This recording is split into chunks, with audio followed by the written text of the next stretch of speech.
NCERT की एक और सबसे इंपॉर्टेंट कंसेप्ट जो बहुत ही ज़्यादा कंफ्यूजिंग है, लेकिन मैं आपको इसको बहुत ही ईजी वे में समझाऊंगी, आप इसे अच्छे से देखना।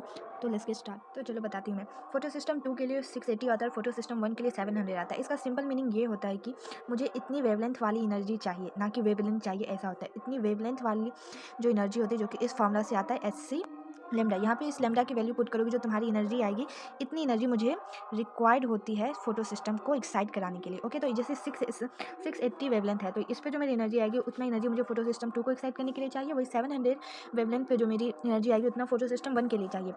अब यहाँ पे हम देखो, ऐसा होता है कि energy is inversely proportional to lambda.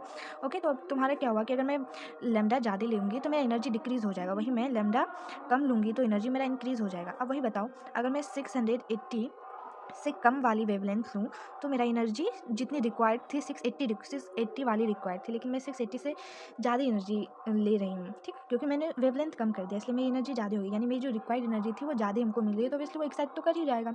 अब क्या कर रही हूँ कि मैं 680 से ज़्यादा वेवलेंथ ले रही, तो वेवलेंथ में ज़्यादा लूँगी तो मेरा एनर्जी तो डिक्रीज़ हो जाएगा, यानी मुझे रिक्वायर्ड एनर्जी 680 वेवलेंथ वाली चाहिए थी, लेकिन अब तो मेरी एनर्जी डिक्रीज़ हो गई, यानी कम हो गई, यानी जितना मुझे चाहिए था उतना भी मुझे नहीं मिल पा रहा है। तो इसका मतलब क्या होगा कि मेरा फोटो सिस्टम 2 काम करना बंद कर देगा, वो काम ही नहीं करेगा, क्योंकि वो ऑफ ऑन ही नहीं हो पाया, क्योंकि उसको जो रिक्वायर्ड एनर्जी चाहिए थी वो तो उसे मिली ही नहीं, इसलिए फोटो सिस्टम 2 बंद हो जाता है। तो इसलिए फोटो सिस्टम 2 बंद होगा तो मेरा नॉन साइक्लिक प्रोसेस तो होगा ही नहीं, बस और बस साइक्लिक प्रोसेस होगा। तो यही कंसेप्ट है यहाँ पे।